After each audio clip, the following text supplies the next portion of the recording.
In the world of basketball, there are stars. There are legends, and then there's Larry Bird. He didn't soar above defenders or light up the highlight reels with gravity-defying moves. What made Bird dangerous wasn't flash. It was brilliance. Bird was a basketball mastermind. He read the game like a grandmaster reads chessaways, thinking ahead, always in control. No theatrics, just raw, calculated dominance.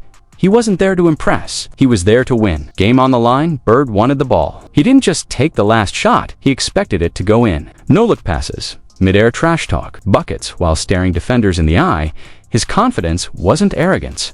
It was earned. He didn't need to convince you he was great. He just showed ooh again and again. Ask the legends Magic Johnson, Michael Jordan, Kobe Bryant, Gary Payton. When Bird's name comes up, the laughter fades. They get serious fast because they know what it was like to face him. They remember the cold stare, the smarter plays, the quiet storm that dismantled teams without breaking a sweat. These aren't just stories. They're truths told by those who went toe-to-toe with Larry Legend and often came up short. Before the rings, before the Celtics dynasty, before he became one of the faces of basketball itself, Larry Bird gave Magic Johnson his first real wake-up call. It was a college game, nothing flashy, no showtime. But Bird tore through the reigning College Player of the Year like it was a scrimmage. Magic, already considered one of the most gifted athletes in the nation, knew instantly this guy wasn't normal. Larry Bird was a different breed. Smart, ruthless, unshakable. Not just a highlight, a legacy. That boy, he can play, man. I saw this dude eat Jack Givens up. He was Player of the Year that year. Kentucky, right? Yeah, from Kentucky. And Larry Bird was just slicing and dicing him.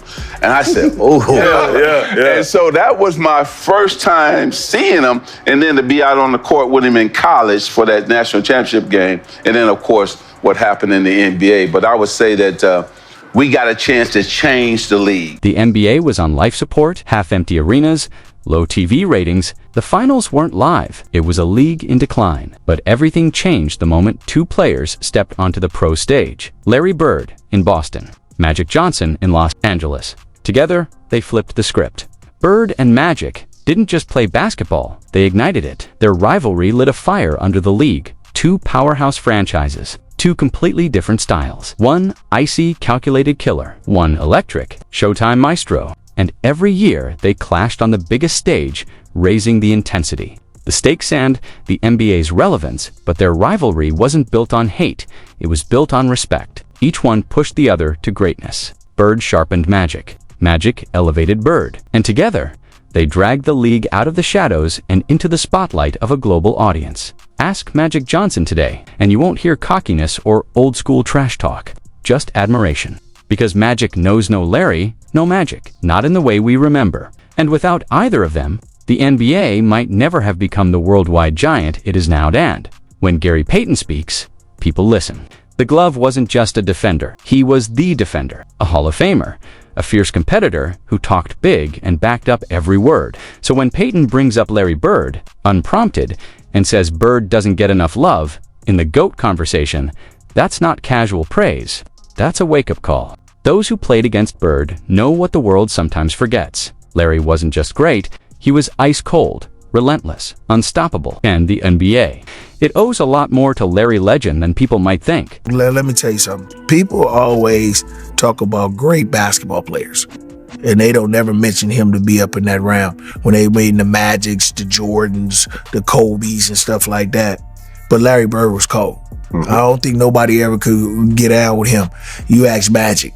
That's why Magic had a run, and he was mad when he had to retire in '92 because of what he was going to be missing with Larry Bird. Gary Payton isn't here to sugarcoat anything. He's tired of hearing Larry Bird left off the all-time greats list just because he didn't fly through the air or throw down flashy dunks. Bird didn't need all that. What he brought to the court was far more terrifying. Precision, confidence, and pure dominance. Ask anyone who played against him. Bird was brutal. He'd talk trash in real time, tell you exactly where he was going to shoot from, then drill it right in your face. And he didn't just do it once, he did it every night to Payton. That's what greatness looks like. Not just rings and numbers, but the respect, the fear he earned from the fiercest competitors in the game. And Payton's got a point. We always talk about Magic, Jordan, Kobe, but Bird, he belongs right there with them. He didn't just own games, he owned entire eras. ML Carr, one of Bird's former teammates, saw it up close. He watched a quiet kid from Indiana State transform into the face of a franchise. For Carr, Bird's impact wasn't just in the stats, it was in the culture he created. Larry didn't need to yell to lead. He led by grinding, by pushing harder than anyone else, and that intensity, it set the tone for the entire team. You either rose to his level or got left behind. Larry was the ultimate leader, and we all know that. But it meant a lot because you were fighting against the Lakers, and Larry and Magic had come out, really become saviors of the NBA. It was unmarketable, and they began to turn that around, and Larry was driven. He was absolutely driven, and he wanted to make sure that every player on the team was involved in the process. Larry could have scored 40 points a game. I'm convinced of that. If he wanted to average 40 points, Larry Bird is one guy could have done it. ML Carr doesn't mince words. Larry Bird could have been a selfish scoring machine if he wanted to. He had the skill set, elite footwork, court vision, and full permission to take over any game. But that wasn't Bird's mindset. He chose the harder path. He chose the team. He chose winning. And even while playing the unselfish role, he still racked up 25 points, 10 boards, and 6 assists a night. Sometimes with a broken back, no excuses, no complaints. Just relentless focus and unshakable toughness. Larry Bird didn't demand respect. He earned it, game after game, year after year. He wasn't just the leader of the Celtics. He was one of the driving forces behind the NBA's revival. And the respect didn't stop at his teammates. John Salia, defensive warrior who battled some of the greatest to ever do it, has seen it all. He defended Jordan, took hits from Berkeley, fought through the roughest playoff wars of the 80s and 90s. Sally doesn't scare easy. So when he says a player gave him nightmares, it means something. And when someone asked him a simple question, Larry Bird, in his prime, or LeBron James, in his premued, expect a pause, a debate, some back and forth. But John didn't blink. He picked Larry Bird immediately, because the ones who know the game, they know greatness when they've felt it. I'm going to give you Larry Bird in his prime or LeBron in his prime. Larry Bird. That's a quick answer.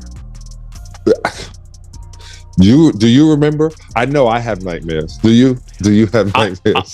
It almost sounds funny until you realize how real it was. Larry Bird didn't just outplay defenders. He invaded their minds and never left. He didn't rely on speed. He didn't need flash. What made Bird lethal was control. Every jab step was crisp. Every fake had purpose. Every pass, every shot, intentional, methodical, precise. He played like he saw the game. 2 moves ahead of everyone else.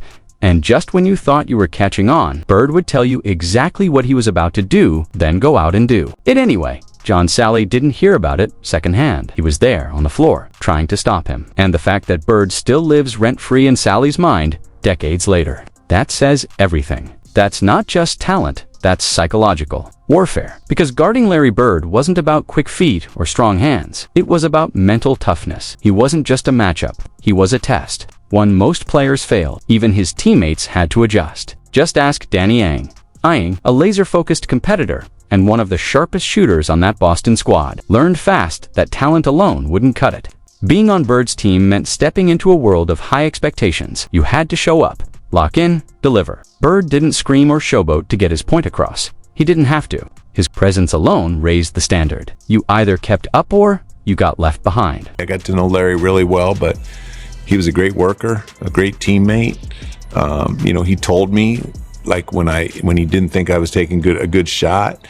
I tell people all the time when they start complaining, oh, the coach doesn't believe in me, or the star player on our team doesn't believe in me. I go, bro, when I played with Bird, he'd pass it, he'd get double teamed, he'd throw me the ball, but if I miss 3, I'm not coming back to me. There's something rare and powerful about honesty, especially the kind Larry Bird brought to the game. With Bird, it was never personal. It was performance that mattered. If you could knock down shots, he'd feed you the ball. If you couldn't, he moved on. Not out of spite, but because he was there to win. Not babysit. Danny Ainge knew that firsthand. Bird didn't give hype speeches. He set the tone with action. He raised the bar so high that everyone else had 2 choices: step up or get left behind. And if you weren't locked in, the ball stopped coming your way. It's one thing to have a star who puts up numbers. It's another to have one who defines the culture. Larry held everyone accountable, no matter your name, your role, or the moment. And that's why teammates didn't just respect him. They were driven not to disappoint him. Some rivalries are about flash, highlight dunks, big personalities, But Bird's battles, they were pure grit mind games played at full speed. Just ask Dominique Wilkins. Dominique wasn't just great, he was electric. One of the most dangerous scorers of the 1980s, unstoppable in the air, smooth on the ground, and capable of dropping 40 like it was nothing. But even Dominic the Human highlight film couldn't crack Bird's code, because Larry didn't just beat your body, he went after your mind. In every epic battle they had, Bird would call the play, call the shot, tell you exactly how it was going to go, then make it happen. No wasted energy, no missed beats, just cold, clinical execution. And the worst part, there was nothing you could do about it. And so we had a mutual respect. I mean, I have a lot of respect for Larry. And I wouldn't take back the years I competed against him, man. What an unbelievable player. But he backed up whatever he said.